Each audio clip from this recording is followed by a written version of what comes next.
When you think about the greatest inventors of all time, there are a few names that come to mind. Henry Ford, the Wright brothers, Thomas Edison. But there's one name that is not as recognizable. When you plug your phone in, turn on the lights, or use the refrigerator, you have Nikola Tesla to thank. This is the story of the forgotten genius, and the story begins at the end.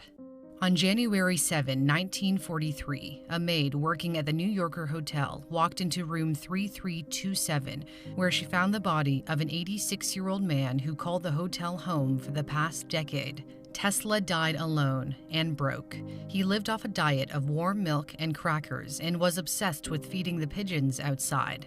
One of the greatest inventors of all time faded into obscurity and died penniless. There is a reason why this happened, which will become clear by the end of this story. Tesla was born in the town of Smiljan in present-day Croatia on July 10, 1856. He was born during a lightning storm. According to family legend, the midwife said halfway through the birth, "This child will be a child of darkness," to which his mother replied, "No, he will be a child of light." Little did she know how prophetic those words would be. When Tesla was 5, he witnessed his older brother fall from a horse and later die. This would haunt him for the rest of his life. As a child, he began seeing visions accompanied by flashes of light, confusing what was real and what was imaginary. This never went away. The visions spurred his ability to conceive inventions in his head in such detail that he didn't even need to draw them out. He explained how the designs were perfected in his mind in an article in 1919. Invariably, my device works as I conceived that it should, and the experiment comes out exactly as I planned it. In 20 years, there has not been a single exception. Tesla credits his mom for his interest in invention. Juka Mandic invented small household appliances in her spare time. She had an eidetic memory, the ability to recall an image from memory with high precision, and she passed this on to her son. Tesla's father was a priest and wanted him to become one too, but Tesla was interested in engineering. When he contracted cholera as a teen and nearly died, his father promised to send him to engineering school if he survived, and miraculously he did. He went to study in Austria at the Technical College of Graz, where he is said to have worked from 3 a.m. until 11 p.m. every day. Professors were worried that he would die from exhaustion. Tesla had a beautiful mind. He could perform calculus in his head and spoke 8 languages. He was a good student at the start, but would not finish school. He dropped out after becoming addicted to gambling and cut ties with his family so they wouldn't find out. His friends didn't know what happened to him either. They thought he drowned in a river. Tesla moved around Europe and eventually ended up in Budapest working as an electrician at a telephone company. While walking around a park in the city one day, he had an epiphany about developing a new way of generating electricity using alternating current. It would be his greatest invention that would change the world. I'll explain more about AC a little later. In 1882, he settled in Paris to work for the French branch of Thomas Edison's electric company. He started off installing indoor lighting, but the managers noticed his talents and had him doing more complicated work, designing and building dynamos and motors. He was soon traveling throughout Europe, fixing problems at other Edison branches. 2 years later, in 1884, Tesla's manager offered him a job at Edison Machine Works in New York City. He agreed and arrived in America with only 4 cents in his pocket because his money was stolen on the boat ride over.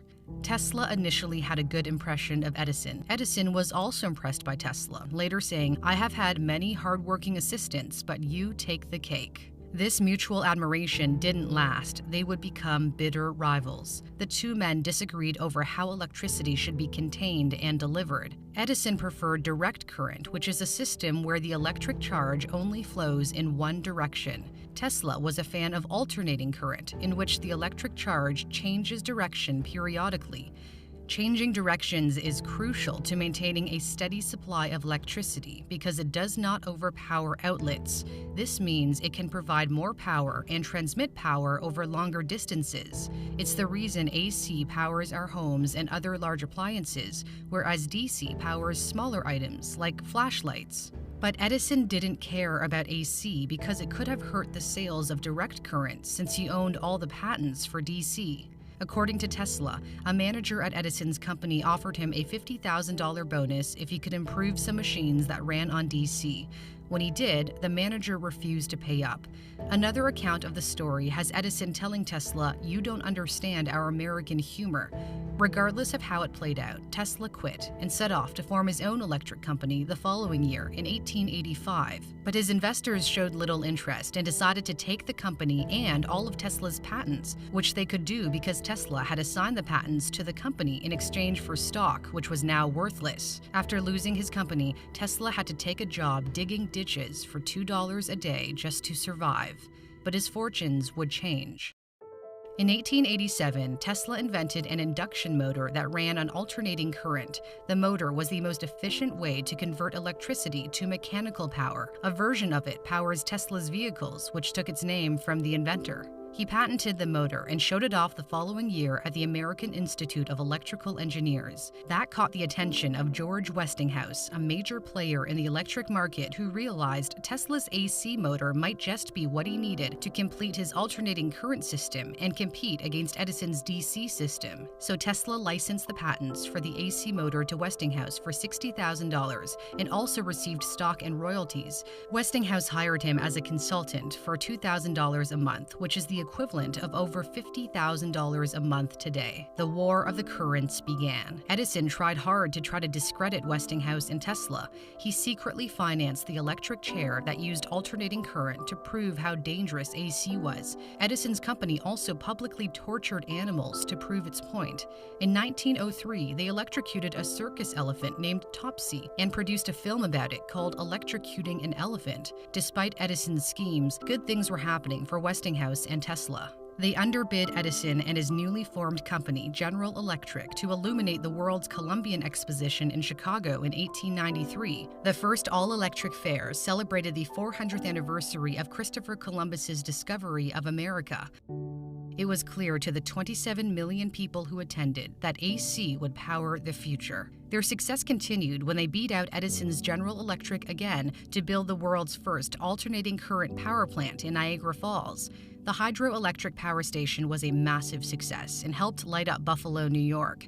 The building of the plant also meant Tesla became a pioneer in renewable energy. His statue can be found at Niagara Falls today. Westinghouse and Tesla won the War of the Currents, and direct current was being phased out. But there were problems. Westinghouse's company was running out of money and eventually went $10 million into debt. In 1897, he went to Tesla and asked if his royalties could be reduced in a desperate attempt to save the company. Tesla was so compelled by compassion for his friend that he ripped up his contract.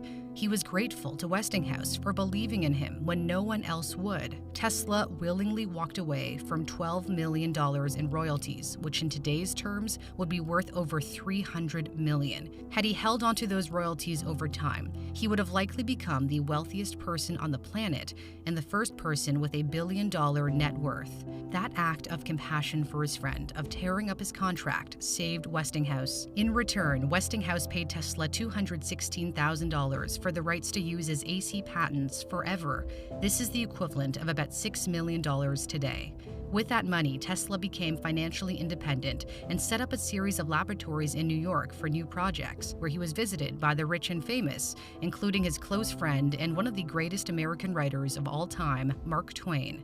This was his period of many inventions. He held over 300 patents in his lifetime. He created an early version of neon lighting, the Tesla turbine, a bladeless turbine for vehicles. He pioneered X-ray technology by experimenting with radiation. This is an X-ray of his own hand. Another standout invention was one of the first remote controls. In 1898, he controlled a miniature boat at Madison Square Garden in New York. It was so far ahead of its time that the crowd thought he was using magic to make it move. That would be the ancestor to today's remote-controlled drones.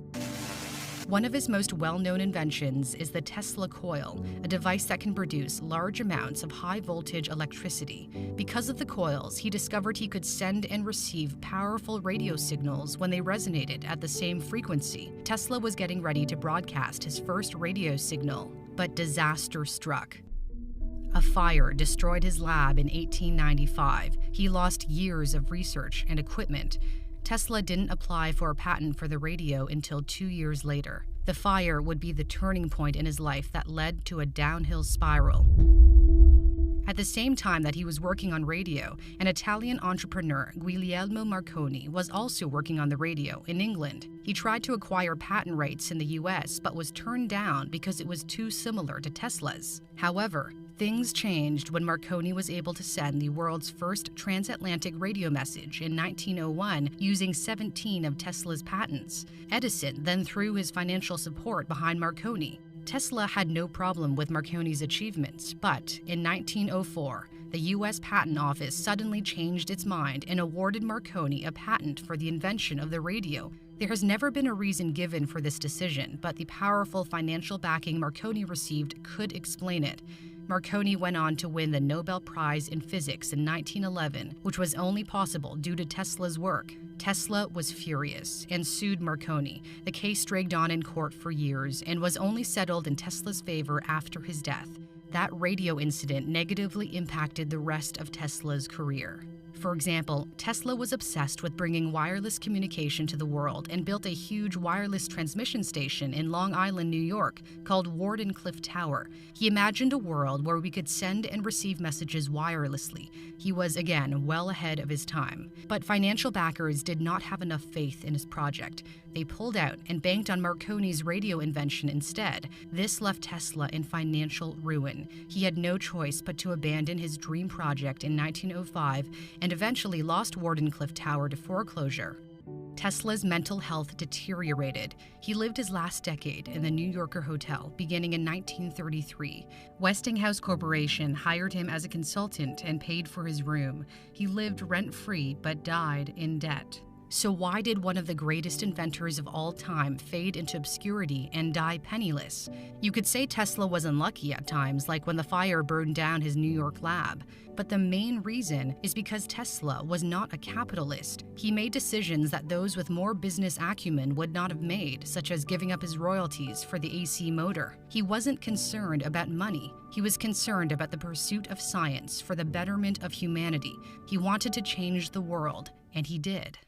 Thanks in part to Elon Musk's company, people are starting to learn more about the man who inspired the company, a man whose inventions would power our entire planet. It's because of Tesla that modern society functions the way it does.